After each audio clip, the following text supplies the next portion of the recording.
قیس اپنا واقعہ بتا رہے ہیں، یا رسول اللہ زمانے جاہلیت میں ایک سفر پہ مجھے جانا تھا، وہ سفر میرا 4 مہینے کا سفر تھا، اور 1 مہینے کے بعد میرے گھر میں ایک بچے کی ولادت ہونے کو تھی، میرے گھر میں ایک بچہ پیدا ہونے کو تھا، اور میں اپنی بیوی سے یہ کہہ کر چلا گیا کہ بیوی اگر لڑکی پیدا ہو تو زمین کے اندر دفن کر دینا، اگر لڑکا پیدا ہو تو اس کو پال لینا، لیکن لڑکی پیدا ہو تو اس کو زمین کے اندر دفن کر دینا۔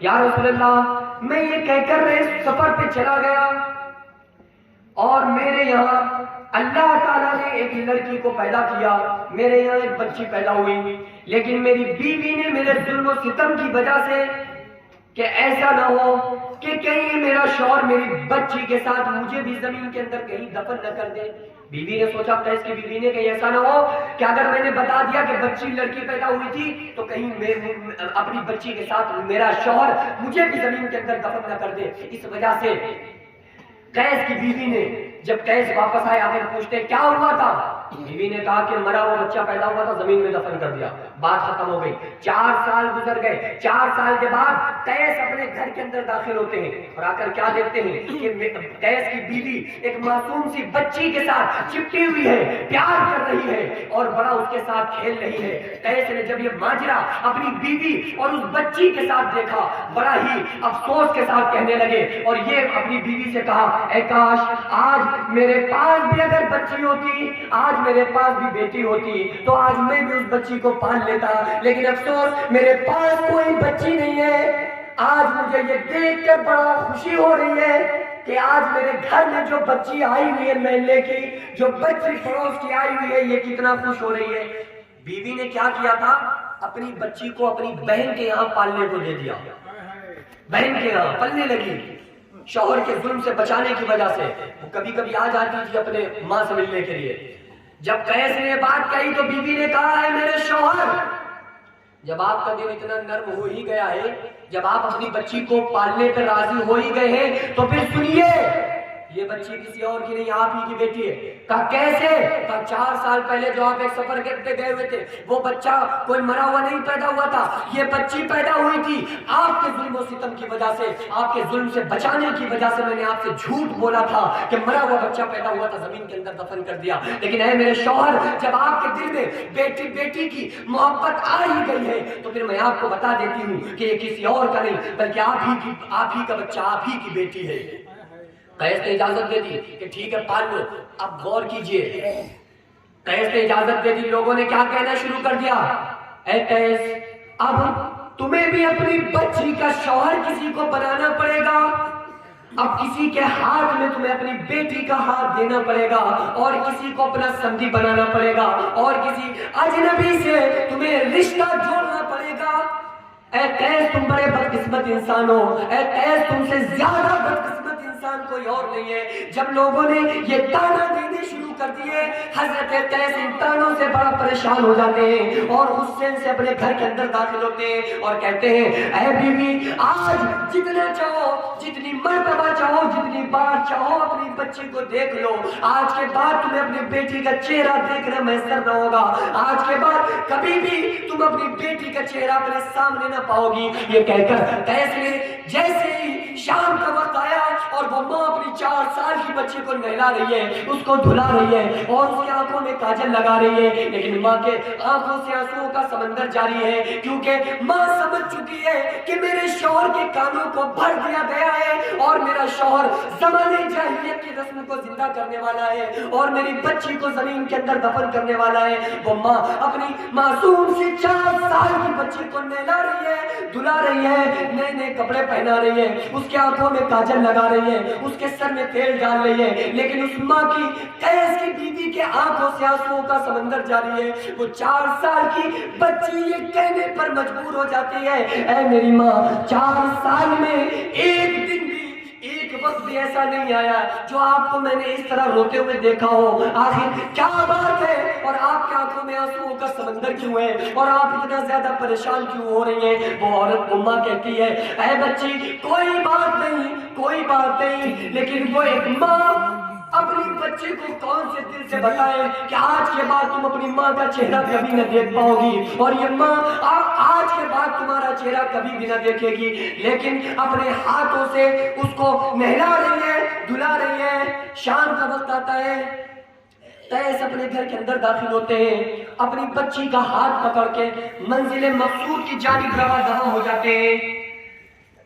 وہ بچے یہ کہنے پر مجبور ہو جاتے ہیں، اے میرے بابا جان، مجھے میری ماں سے دور لے کر کے مت جاؤ۔ لیکن بیٹی کو یہ نہیں پتا ہے کہ دفن کرنے کے لیے لے جایا جا رہا ہے۔ بچی کو یہ بتایا گیا ہے کہ تمہارا باپ ایک دعوت میں کئی دن کے لیے تم کو اپنی ماں سے دور کر رہا ہے۔ وہ ماں کہہ رہی ہے، اے میرے والد، اے میرے بابا جان، اگر آپ کو میرے پیسے مانگنا برے لگتے ہیں، آج سے میں آپ سے 1 روپیہ بھی نہیں مانگوں گی۔ اگر آپ کو مجھے کھلانا برا لگتا ہے، آئندہ میں آپ سے کھانا بھی نہیں مانگوں گی، لیکن مجھے میری ماں سے جدا مت کرو، میرے گھر سے دور لے کر کے مت جاؤ، میں اپنی ماں کے بغیر نہیں رہ سکتی۔ لیکن قیس نے ایک بات کو بنا سنا منزل مقصود پر جاتے ہیں، ایک گڑھے کو کھودنا شروع کیا، ایک قبر کو کھودنا شروع کیا۔ وہ قبر جب بن کے تیار ہوتی ہے، قیس نے کہا، اے بیٹی جھانک کر دیکھو، تمہیں اس میں اپنی ماں کی شکل نظر آئے گی۔ جیسے ہی وہ بچی قریب پہنچتی ہے، گڑھے کے قریب آتی ہے، قیس نے اپنی 4 سال کی بچی کو اس گڑھے کے اندر دھکا دے دیا، وہ بچی گڑھے کے اندر چلی جاتی ہے۔ قیس نے مٹی ڈالنا شروع کر دی، اور قیس اپنا واقعہ نبی کو بتا رہے ہیں، اور کیا کہہ رہے ہیں، یا رسول اللہ، جب میں اپنی بچی کو میں نے زمین کے اندر دفن کر دیا، اور میں اس کے اوپر مٹی ڈال رہا تھا، یہاں تک کہ وہ مٹی اس کی حلق تک آ پہنچی، اور صرف اس کا سر اور منہ باقی تھا، اور میں نے دیکھا وہ میری معصوم سی بچی مجھے بڑی بے کسی کے ساتھ دیکھ رہی ہے، بڑی بے بسی کے ساتھ اپنے باپ کو دیکھ رہی ہے۔ اپنے ظالم باپ کو دیکھ کر اس کی آنکھوں سے آنسو نہیں بلکہ خون جاری ہو چکا تھا، اور خون اس میری بچی کی آنکھوں سے نکل رہا ہے۔ لیکن میں کیا کروں، میں نے اپنی بچی کو زمانے جاہلیت کی رسم کو نبھاتے ہوئے میں نے بچی کو زمین کے اندر دفن کر دیا۔ لیکن میری بچی کہہ رہی تھی، اے میرے بابا جان، جب کل قیامت کے دن اللہ تعالیٰ ان تمام لوگوں سے سوال کرے گا، وَإِذَا الْمَوْءُودَةُ سُئِلَتْ بِأَيِّ ذَنبٍ قُتِلَتْ، ان بچیوں سے سوال کیا جائے گا جن بچیوں کو اس کے باپ نے زمین کے اندر دفن کر دیا ہے۔ جب ان بچیوں سے سوال کیا جائے گا، وہ بچی کہہ رہی ہے، اے میرے بابا جان، جب کل مجھ سے بھی اللہ رب العالمین قیامت کے دن یہ سوال کرے گا کہ اے قیس کی بیٹی بتاؤ، اے قیس کی بچی یہ بتاؤ، تمہارے باپ نے تمہیں قیس نے زمین کے اندر کیوں دفن کیا تھا؟ آخر تمہارا جرم کیا تھا؟ آخر تمہارا گناہ کون سا تھا؟ اے میرے بابا، میں قیامت کے دن آپ کا نام نہیں لوں گی، بلکہ اللہ کے سامنے یہ کہہ دوں گی، اے اللہ، اس میں میرے باپ کا قصور کوئی نہیں ہے، اس میں قصور میرے باپ کا نہیں ہے، اس میں غلطی کسی کی نہیں ہے، اے اللہ، اس میں صرف میری ہی غلطی ہے، اور وہ غلطی یہ ہے کہ تو نے مجھے لڑکی بنا کر کے پیدا کیا تھا، کاش تو بھی مجھے لڑکا بنا کر کے پیدا کرتا، میں بھی دنیا کی تمام رنگینیوں کو دیکھتی اور میں بھی دنیا کے اندر زندہ رہتی، لیکن میری غلطی یہ تھی کہ تو نے مجھے لڑکی بنا کر کے پیدا کیا تھا۔ کیا عزت اور وقار تھا بچیوں کا، کیا عزت تھی۔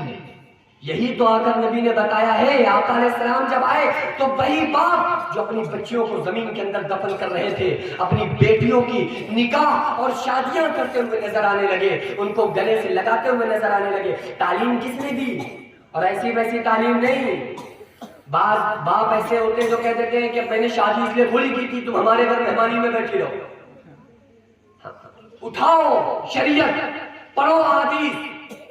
سیدہ طیبہ طاہرہ فاطمہ الزہرا سلام اللہ علیہا جب کبھی ہمارے نبی صلی اللہ علیہ وسلم کے گھر تشریف لاتی تھی، کون سیدہ؟ خاتون جنت سیدہ فاطمہ الزہرا سیدہ۔ کون سیدہ؟ ایک جملہ آ گیا ہے یار، بتائیے اگر اجازت ہو تو بیان کر دوں، سب کی توجہ، لیکن اس جملے میں سبحان اللہ کہنا پڑے گا۔ کون سیدہ؟ بیوی جو ہوتی ہے، عورت جو ہوتی ہے، عزت ہوتی ہے۔ عورت کیا ہوتی ہے؟ عزت۔ ہم نے پوچھا کس کے لیے؟ پتا چلا شوہر کے لیے۔ بیوی عزت ہوتی ہے کس کے لیے؟ بولیے کس کے لیے؟ شوہر کے لیے سیدہ فاطمہ الزہرا عزت اس کی جس کے قدموں میں عزت آ کر دم توڑ دیا کرتا. سمجھ میں آتا رہے تو بولتے رہیے گا, میں جملے بیچ میں آپ کو دے رہا ہوں. سیدہ فاطمہ الزہرا عزت اس مولا علی کی جس کے قدموں میں عزت آ کر دم توڑ دیا کرتی ہے. ماں کے قدموں کے نیچے جنت. زور سے بول دیجئے, ماں کے قدموں کے نیچے جنت. آپ لوگ سب نہیں بولیں گے, آگے جملہ نہیں بولوں گا. ماں کے قدموں کے نیچے جنت. ماں کے قدموں کے نیچے جنت. ہم نے پوچھا کس کی؟ ماں کے قدموں کے نیچے جنت کس کی؟ پتا چلا بچوں کی. بچوں کی جنت ماں کے قدموں کے نیچے. خدا کی قسم سیدہ فاطمہ الزہرا سلام اللہ علیہا کے قدموں میں جنت اس کی جو خود جنتوں کا سردار ہے, جو خود جنتوں کا سردار ہے. یہ وہ سیدہ فاطمہ الزہرا. لیکن نبی تعلیم کیا دے رہے ہیں؟ جیسے ہی سیدہ فاطمہ الزہرا گھر کے اندر داخل ہوتی تھی, ہمارے نبی صلی اللہ علیہ وسلم جب بستر پر تشریف فرما ہوا کرتے تھے, کھڑے ہو جاتے تھے اور کھڑے ہو کر دروازے پر آتے تھے, استقبال کرتے تھے, ویلکم کرتے تھے اور ان کو ہاتھ پکڑتے تھے, ان کو بوسہ لیتے تھے اور لا کر پہلے ان کو بستر پر بیٹھایا کرتے تھے, بعد میں خود ہمارے نبی صلی اللہ علیہ وسلم بیٹھا کرتے تھے. یہ ہمارے نبی صلی اللہ علیہ وسلم نے تعلیم دی. اور مقصد آمد مصطفیٰ کیا ہے؟ ہمیں ایسے ہی مل گیا ہے نا دین, ہمیں قدر نہیں ہے.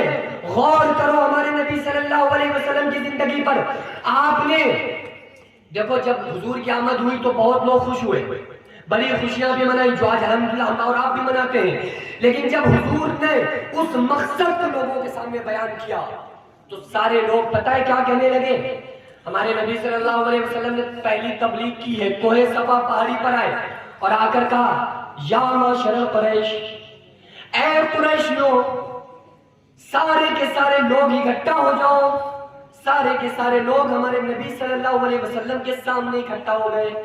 آپ نے فرمایا اے لوگوں, اگر میں تم سے یہ کہوں کہ اس پہاڑ کے پیچھے دشمن ہے جو تمہارے اوپر حملہ کر دیں گے, جو تمہیں تباہ و برباد کر دیں گے, کیا تم میری اس بات کو سچ مانو گے؟ سب نے ایک زبان ہو کر کہا تھا آپ صادق ہیں, آپ سچے ہیں, آپ امین ہیں, آپ کی بات کو ہم ضرور مانیں گے. تو آپ نے فرمایا اے لوگوں, تو پھر ہم تم کو اس اللہ کے عذاب سے ڈراتے ہیں, اگر تم نے میری بات نہ مانی تو اللہ کا عذاب آئے گا اور تم کو پکڑ لے گا اور تم جہنم کا ایندھن بن جاؤ گے. تو خدا کی قسم سب سے پہلے نبی کی مخالفت کرنے والا کوئی اور نہیں بلکہ آپ کا سگا چچا ابو لہب کھڑا ہو کر کہتا ہے تبت لک یا محمد. اے لوگوں سنو, اس نے جملے ایسے کہے جن کو میں اپنی زبان سے نہیں کہہ سکتا. اس نے کہا معاذ اللہ, میرا بھتیجا معاذ اللہ جھوٹا ہو گیا, کوئی ان کی بات نہ ماننا, یہ کہہ کر چھوڑ کر چلا گیا. لیکن ہمارے نبی نے اس چیز کو برداشت کیا اور کسی کو بد دعا نہیں کی. یہ تو چھوڑو, بد دعا تو ہمارے نبی نے اس وقت نہیں کی جس وقت ہم سیدہ فاطمہ الزہرا کی عمر ہے 6 سال. 6 سال عمر ہے سیدہ فاطمہ الزہرا کی, اور نبی نے مکے کے ایک بازار میں جانے کے بعد لوگوں سے جب کہا کہ اے لوگوں قولوا لا الہ الا اللہ محمد رسول اللہ, کہو اللہ کے سوا کوئی معبود نہیں, محمد صلی اللہ علیہ وسلم اللہ کے رسول ہیں, تو ایسا نہیں تھا لوگوں نے ہار پھول مارے ڈالے ہوں, ایسا بھی نہیں تھا کہ لوگوں نے نوٹوں کی بارش کی ہو, بلکہ جب ہمارے نبی نے یہ لوگوں سے بتایا اور سچائی کی طرف بلایا تو اس بازار میں ہمارے نبی صلی اللہ علیہ وسلم کو لوگوں نے اتنا مارا, ایسے ظلم و ستم کے پہاڑ توڑے کہ ہمارے نبی صلی اللہ علیہ وسلم اس بازار میں بے ہوش ہو جاتے ہیں اور زمین پر آ جاتے ہیں, اور سارے لوگ ہمارے نبی کا مذاق بنا رہے ہیں.